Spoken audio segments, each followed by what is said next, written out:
Hello and welcome to my channel. My name is Murr and today I wanted to show you how to do emote line art and basic color shading into your emotes. I am excited about the game Cyberpunk 2077 coming out on December 9th and we'll be playing tons of it. So to contain some of my excitement, I decided to go ahead and draw this. For those of you that do not know me or this side of me, I am a gaming / artist live streamer on Twitch. And when I became an affiliate, I started getting into emote art so that I didn't have to pay somebody else to do it for me. And well, I guess I just fell in love with it. Now it's kind of my way of expressing myself and kind of sharing it with my community and giving them new ways to express themselves in my Discord and other chats. And now I balance my gaming content with my art content. I have focused heavily on Genshin Impact as my primary content game on YouTube, but variety is the spice of life, so I'm giving this a shot. Now, to give some background on my experience with art, I am completely self-taught through YouTube University, so I probably do not have the traditional experience and I probably do things somewhat the wrong way. That's okay, because I still like my art and other people do too. I started with Illustrator and moved into Photoshop when I realized how incredibly easy it was compared to the other. I used to do all of my digital art with a mouse and keyboard because I was absolutely insane. I recently got my first drawing tablet, the Huion H610 Pro V2, I believe is what it's called, and I love the graphic tablet life. After 48 hours, it felt like I've been using it forever. So if you are stubborn like me and you think you can do it with mouse and keyboard, get over yourself, just get one. It's so much easier and literally it feels so much better. I cannot recommend it enough. Get some deals around the holidays like Black Friday or Christmas time because there are deals left and right. I got it right before and I'm kind of kicking myself for that. But if you want to know if you are able to do this with the mouse, it is 100% doable. You're just going to want to have to turn your smoothing on for all your brushes, which is up at the top normally, and you may use Ctrl-Z quite a few times with some of the smaller stuff as you're trying to get the right lines or the right motion. Keep in mind though, some of the pen pressure parts that you see in drawings are with a drawing tablet. You're going to miss that from your drawings and it's going to bug you if you really care about detail like me. The only way that you can really solve for that is you're basically going to have to create a line that has the same width and then you're going to have to erase it every time, and it's a really long experience. I don't recommend it personally. That's actually probably the biggest benefit of having the drawing tablet now is I don't have to worry about that and my lines look more natural and smooth. Now, talking through the art piece and kind of my process, I kind of break this up into steps. So the first thing I do is I try to get a concept and go through the sketch. Second, I do an outline, and then third, I actually do a second outline, which focuses more on things I can enhance or add detail to. And then fourth is just adding basic color. Beyond that, I'll probably go into that in a further video, but I typically go into my shading process and any kind of like fine detailing and probably just spending 2 hours on one line just because I'm crazy. Getting started into the first part here with the concept, the sketch, this is my favorite, yet it's also the hardest part. I think it's just the most rewarding because once you come up with something, you're really excited and you actually start flowing with an idea of what you want it to look like. I spend a lot of time trying to figure out how I want the frame to look. I want it to be filled as much as possible, but I also want it to be organic and natural. I'm using a sketching brush that I got from Angel Ganev's channel, which I definitely recommend checking him out because his artwork is also insane. He actually teaches people in a very different way. He's pretty crude, but really funny at the same time. But with the sketch brush, what I'm starting to do is figure out my focal point. This is usually either the face that the character is making, or either some kind of object like a sign that it's holding or a panda costume. So I either start with the head or how I want the body to help exaggerate the emotion. So I could start with maybe the hands in the air, like you just don't care, or some crazy tongue, or just eyes, some big eyes, or just have fun with it. If you're experiencing any kind of artist block and you can't sketch, it's also okay. It happens to me all the time, honestly. I'm either flowing with ideas or I'm fully depleted.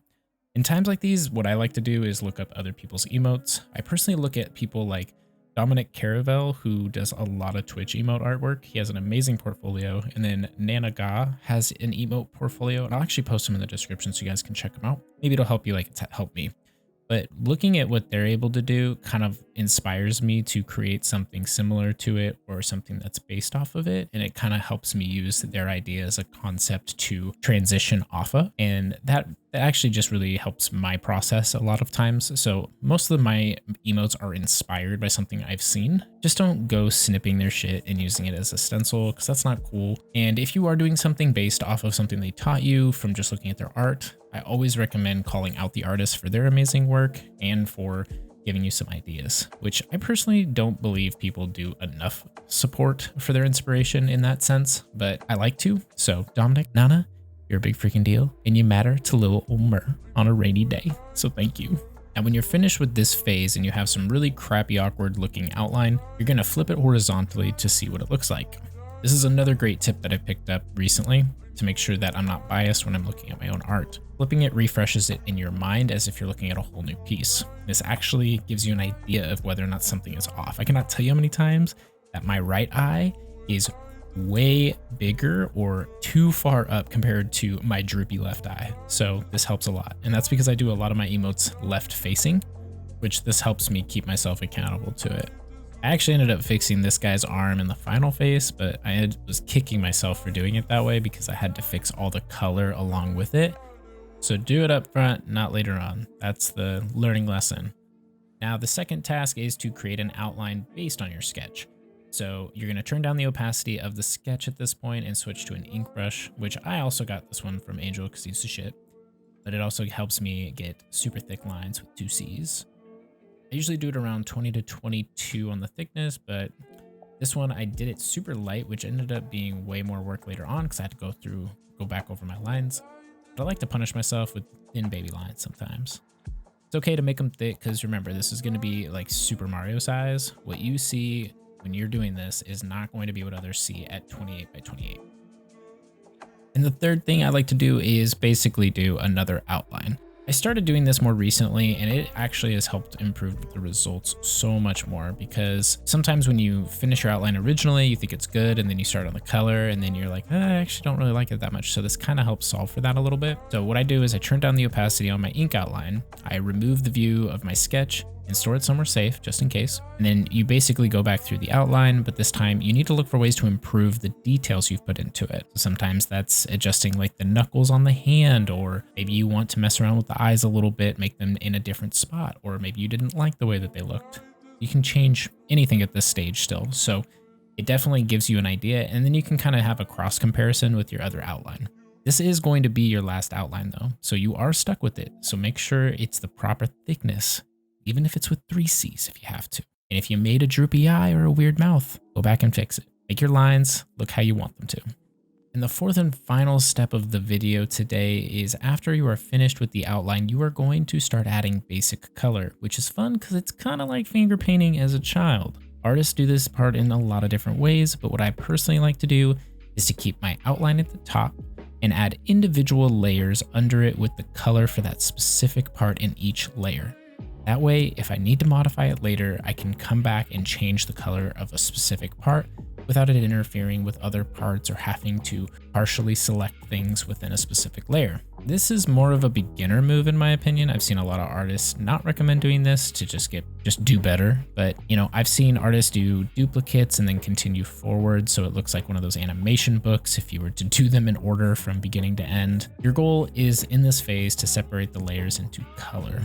You can use any brush for this, but I like it all to be one consistent color. So I'm using a brush that is pretty easy to get the consistent weight so that it doesn't pen pressure differentiate the color. And I got this from an insanely good artist as well, Dave Greco. This is the one I'm using, but honestly, any regular brush will do for this. For skin tone, I have been playing around a lot more with like red pink saturations, and you can also look online for color palettes, which will give you the hex codes. And then you can actually store little palettes. I'm using Coloris, I believe is what it's called. And I really like it, but I can store little areas where I can put my little palettes and try them later on. And then I kind of like to get playful after a while and try new things and see how it looks. And speaking of that, I'll actually link all the resources I use during my art in the description, just in case it helps you or gives you reference for something that you could use. After putting the different colors together, I'll go through and revise any of my lines or color modifications to give some separation. So sometimes if they look too close together, it doesn't look very different. I like to actually change it, make it more saturated, or maybe even change the color altogether to get that. I changed the jacket color quite a few times in this art piece before I stuck with it, and I also changed the color on the side of his hair to get it closer to a middle color between the hair and the skin tone to make it look like it was shorter. I also like to add the eyes in this phase just because it gives me an idea of completion. So that's probably the most detail I'll do within this art piece at this stage. But before I let you go, I did want to give some tips or some things that I've learned from just being a beginner artist and some crap I've had to deal with over time that I've had to figure out the hard way or because I've done it such a difficult way in the past. The lasso tool is a lifesaver to edit specific parts within a layer. If you are going to make a late modification, I'd recommend making duplicates of all layers and then merging them together and editing that one layer. And that way you have a backup in a sense and can make changes that will affect the full piece rather than just the line art and then doing the colors separately, like me. If you're a perfectionist and can't stand minor imperfections, I challenge you to find the mistake when you have zoomed out to the 28 by 28. What I always like to do is go, I think it's Control-Alt-S to do my save, and then I put it at 28 by 28 and try to look for the problem that I'm aiming at. And if I can't see it, I skip it for now. If I just can't stand it, I'll figure it out later, but this is something that I screw up all the time. The magic wand tool has actually saved me a lot of time on selecting the full layer. And most of the time I have to select it and it still doesn't get the full amount of the lines. So what I have to do is hit select, modify, and then expand. And I want to say the usual rule of thumb is like between 1 and 2 on the expansion, and it will basically expand that by that many pixels. So you can make it really easy to make a quick selection of a specific part within a layer. Or if you have everything merged together and you can't really separate them, you can actually use the select tool to select a specific color palette, which is also useful by changing up your palettes and using contrasting colors so that when you do use this function, it only selects the color that you're aiming for. But this is how you can actually get the full piece of the color if you're trying to modify it later on.